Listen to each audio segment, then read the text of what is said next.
हाय सगळ्यांना, मी विश्वानी आपल्या सगळ्यांचं स्वागत करते अजून एका नवीन व्हिडिओमध्ये। तर बघा, जस्ट दुपारचे जेवण वगैरे झालेले आहेत आमच्या आणि ह्या दोघांचं चालू आहे बघा टीव्ही बघणं आणि माझं चालू आहे करंजाचं सारण करायचं आहे। त्यामुळे मग मी खोबरं वगैरे कट करून घेते। अगोदर किसायचं होतं मला, छोटे छोटे तुकडे करत होते मी, कारण चिवड्याला पण लागतं ना खोबरं, त्यामुळे मग असे पातळ असे काप करून घेत होते पोह्यांच्या चिवड्यासाठी आणि मुरमुऱ्यांच्या चिवड्यासाठी। सो म्हटलं अगोदर काप करावे आणि नंतर मग खोबरं खिसून घ्यावं। आणि ड्रायफ्रूट पण मी आणून ठेवलेले आहेत वाटीमध्ये, कारण करंजीच्या सारणामध्ये ड्रायफ्रूट पण टाकायचे आहेत मला छोटे छोटे तुकडे करून।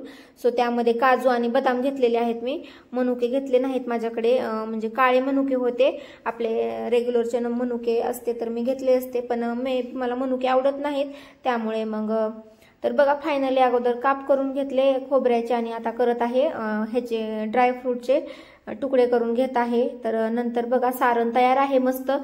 मी म्हटलं होतं किसणार आहे खोबरं, पण मी किसलं नाही, डायरेक्टली मिक्सरमध्ये काढलेलं आहे। मी छोटे छोटे तुकडे केले, मिक्सरमधून फिरवून घेतलं ड्रायफ्रूट आणि खोबरं छान भाजून घेतलं, त्यामध्ये थंड झाल्यावर पिठी साखर मिक्स केलेली आहे, केली नाही करणार आहे कारण थंड व्हायला ठेवलेली आहे मी साखर, तर त्यामुळे तर किसलेलं खोबऱ्यापेक्षा असे मिक्सरमधून काढलेलं खोबरं एकदम छान होतं, एकदम बारीक असं मस्त ग्राइंड होतं मिक्सरमध्ये। सो मला तरी आवडलेलं आहे आणि किसत बसायला खूप टाइम लागतो, त्यामुळे मग मी बघितलं, पहिल्यांदाच केलंय मी पण। सो छान होतं, आता यापुढेही मी असंच करणार, मिक्सरमधूनच काढणार, किसत वगैरे बसणार नाही। आणि वेलची पूड सुद्धा मी टाकलेली आहे, वेलची पण मी मिक्सरमधून फिरवली, अगोदर भाजून घेतली छान, थंड झाली की एकदम अशी कुरकुरीत झाली आणि कुरकुरीत झाल्यावर वेलचीची पावडर छान होते बारीक, त्यामुळे मग ते पण काढून घेतलं, साखर काढून घेतली थोडीशी जास्तीची, कारण म्हटलं अजून कमी पडायला नको, शिल्लक असलेली ठीक आहे, कमी पडल्यावर परत मिक्सर वगैरे जोडत बसावं लागतं, त्यामुळे मग शिल्लक करून घेतलेले आहे। तर आता सगळं बाकीचं तर झालेलं आहे, आता पोह्यांचा चिवडा करायचा होता, तर त्यासाठी मग मी पोहे चाळून घेत आहे आणि आपले पोहे रेग्युलरचे जे असतात तेच करत आहे मी, ते तळून घेत आहे। आणि नंतर इकडे बघा ह्यांना तळायला लावलेले आहेत पोहे, कारण मला एकटीला हँडल होईना, तर ह्यांना पण बाहेर जायचं आहे, तर बघू आता किती तळायचे होतात आणि किती नाही। सो मी टाकत होते आणि ते फ्राय करून काढत होते बाजूला। सो एकदम छान फुललेले आहेत पोहे, म्हणजे ते जास्त हाय फ्लेम असली की ना आहे का। तर नंतर हे गेले बाहेर, मका पोहे भेटतात का ते बघायचं होतं, त्या दिवशी सामान भरताना मका पोहे भेटले नव्हते आम्हाला, म्हणून मग मी तळायला लागलेले आहेत, थोडेसेच राहिले होते, जास्त काही नाही। सो म्हटलं तळून घ्यावे थोडे, आणि जास्त काही करायचे नव्हते मला पोह्यांचा चिवडा, तर म्हटलं अगोदर बघावा छान होतो की नाही, तर नंतर करायला येईल अजून परत। मी पहिल्यांदाच केलाय तळून, भाजून वगैरे केलेला आहे मी, म्हणजे पातळ पोहे भाजून, पण असा आपण नॉर्मल पोहे म्हणजे जे पोहे बनवण्यासाठी पोहे वापरता त्या पोह्यांचा चिवडा मी फर्स्ट टाइम केलेला आहे। तर पोहे तळले, आता नंतर बाकीचं सगळं सामान तळून घेतलेलं आहे, जेवढं मसाले वगैरे काय काय टाकायचे, शेंगदाणे, कढीपत्ता, खोबरं, डाळवं, हे सगळं मी तळून घेतलेलं आहे। आणि तेल संपलं होतं तर मी तेल काढून घेते कॅन मधलं रेग्युलरच्या ह्याच्यामध्ये। सो बघा, आणि टब मध्ये ठेवलेला आहे चिवडा, आणि कडलं असतं आपलं तडका पॅन, त्यामध्येच मी मसाले वगैरे सगळे भाजून घेतलेले आहेत। मला वाटलं म्हणजे मका पोहे जर आणले तर ते परत अजून त्या कढईमध्येच तळावे लागतील, त्यामुळे मग मी ती कढई तशीच ठेवली आणि कडल्यामध्ये आपलं तडका पॅन असतो त्यामध्ये तेल घेतलं आणि त्यामध्ये सगळे मसाले वगैरे सगळे भाजून मुरमुऱ्यामध्ये मिक्स केलेले आहेत। आणि बघा फायनली टबमध्ये मुरमुऱ्यांचा चिवडा तयार आहे आणि वरती आहे पोह्यांचा चिवडा, सो ते मी मिक्स करते। मुरमुऱ्याचा पण चिवडा तयार आहे आणि इकडे ह्याच्यामध्ये आता मका पोहे टाकायचे राहिलेले आहेत, सो माझ्याकडे आता ते नव्हते, हे आणायला गेलेत, नंतर मी टाकणार आहे तळून परत। सो आता हे तयार झालेलं आहे, फक्त मका पोहे राहिलेले आहेत त्याच्यामध्ये टाकायचे, आल्याच्या नंतर ते टाकते। आणि इकडे आहे हा ह्याचा चिवडा, पोह्यांचा चिवडा, तर हा सुद्धा एक नंबर झालाय चवीला। तर बघा मस्तपैकी एकदम असा तेलकट वगैरे झालेला नाही, मी तळताना जेवढं तेल समजा काय झालेलं असेल त्याच्यामध्ये ॲब्झॉर्ब तेवढंच, आणि बाकी मग मी मसाला वगैरे टाकताना खूप कमी तेल यूज केलेलं आहे, 3 ते 4 चमचे मी तेल यूज केलेलं असेल मे बी, कदाचित। सो असं आहे आणि एकदम टेस्टी झालेला आहे। आणि मी चटणी टाकलेली नाही कारण वेदांत खातो, त्यामुळे मग मी सपकच चिवडे बनवलेले आहेत। तर एवढे पोहे अजून मी शिल्लक ठेवलेत, तर एक अर्धा किलोचाच केलाय मी तो चिवडा. अर्धा किलोपेक्षा सुद्धा कमी असेल, म्हणजे एवढं पॅकेट होतं, एवढ्याच पॅकेटचा ह्याच्यापेक्षा सुद्धा कमी असेल. तर तेवढे मी केलेले आहे. मी चाळून अगोदर जास्त पोहे घेतले होते, मला वाटलं नव्हतं एवढे फुलतील म्हणून. सो मग एवढे शिल्लक ठेवलेत, म्हटलं उगीच नको जास्त करून ठेवायला, अजून नंतर कधी करता येईल, त्यामुळे मग एवढे शिल्लक ठेवलेले आहेत. आणि एवढ्या पोह्यांचा केलेला आहे, तरी बऱ्यापैकी खूप झालेला आहे हा सुद्धा. आणि आता थंड झाल्याच्या नंतर भरून ठेवते. सो इकडे थोडंसं डाळवं शिल्लक आहे, हे पण आता भरून ठेवते. खूप म्हणजे खूप राडा झालेला आहे. तर आता ते आवरायचं आहे अगोदर मला. अगोदर हे किचन आणि भांडे सगळे क्लीन करते आणि नंतर बाकीचं मग बघायचं अजून. तर इकडे बघा मस्त करंजीसाठी पीठ वगैरे मी मळून ठेवलेलं आहे, ते सुद्धा आता छान भिजलेलं आहे. आणि ह्याच्यामध्ये आहे सारण आतमधलं करंजीचं. सो ते सुद्धा रेडी आहे. आता अगोदर किचन भांडे सगळं आवरते. आणि सगळं आवरून घेतलं म्हणजे कसं सुधरतं, तिथं सुचतं काम करायला. नाहीतर हे सगळा पसारा बघितलं का माणसाला काम करण्याची इच्छाच होत नाही. त्यामुळे अगोदर हे जेवढे भांडे वगैरे पडलेले आहेत, सामान कुठे गडबडीमध्ये माणूस कसं अस्तव्यस्त टाकतं, तर आता ते आवरते अगोदर, सगळ्यात अगोदर, आणि नंतर करंजा करायला घेते. सो चला आता करंजा करून घेते अगोदर. म्हणजे अगोदर भांडे पण पडले तेवढे, आणि किचन पण साफ करायचंय ते सगळं, तर ते करून घेते आणि नंतर मग करंजा करायला लागते.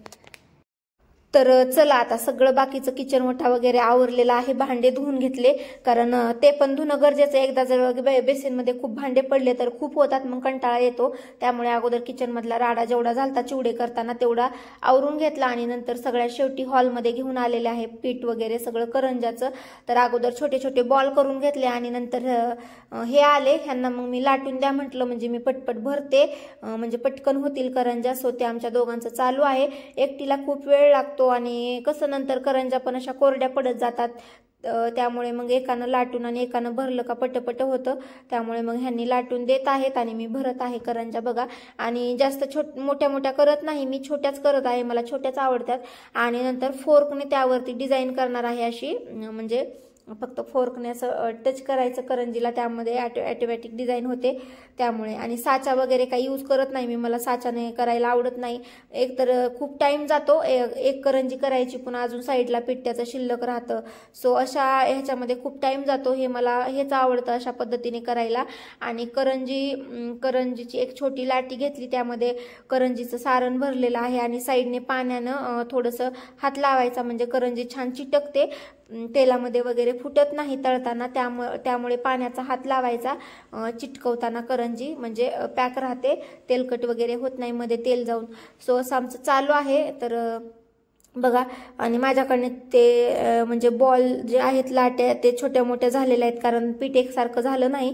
सुरुवातीला मी खूप लहान घेतल्यानंतर मला वाटलं खूपच लहान होते, तर त्यामुळे मग मी परत थोडंसं मीडियम घेण्याचा प्रयत्न केला. ह्यांनी पण मला म्हटले तू छोट्या मोठ्या लाट्या केल्यास एकसारख्या झालेल्या नाहीत त्यामुळे. आणि तर बघा फायनली आता मस्तपैकी करंजा आमच्या करणं चालू आहे. तर आता आम्ही करून घेतात अशा पद्धतीने सगळ्या.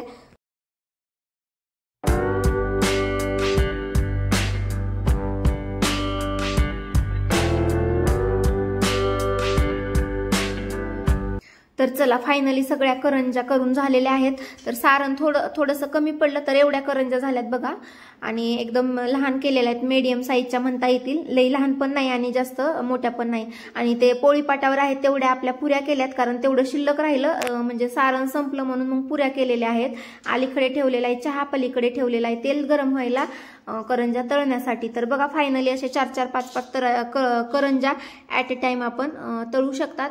तर मस्त असा गोल्डन ब्राऊन कलर येईपर्यंत तळायच्या करंजा, आणि एकदम खुसखुशीत होणार आहेत ह्या करंजा. कारण मी पीठ मळताना काय केलं होतं, एकतर मैदा घेतला, रवा घेतला थोडासा, जास्त रवा नाही थोडाच घेतला. नंतर मग त्यामध्ये टाकलेलं आहे ते कडकडीत तेल गरम करून, म्हणजे मोहन. तर आणि छान चोळून घेतलं पिठाला. आणि पीठ मळताना गरम पाण्याचा वापर केला, म्हणजे जास्त गरम नाही, आपल्या हाताला सोसेल एवढं गरम पाणी करायचं आणि त्यामध्ये पीठ मळायचं. सो अशा खुसखुशीत करंजा होणार आहेत ह्या, मला माहिती आहे, कारण मी पण रेसिपी बघितली होती युट्यूबवर आणि म्हटलं चला आपण ट्राय करून बघू.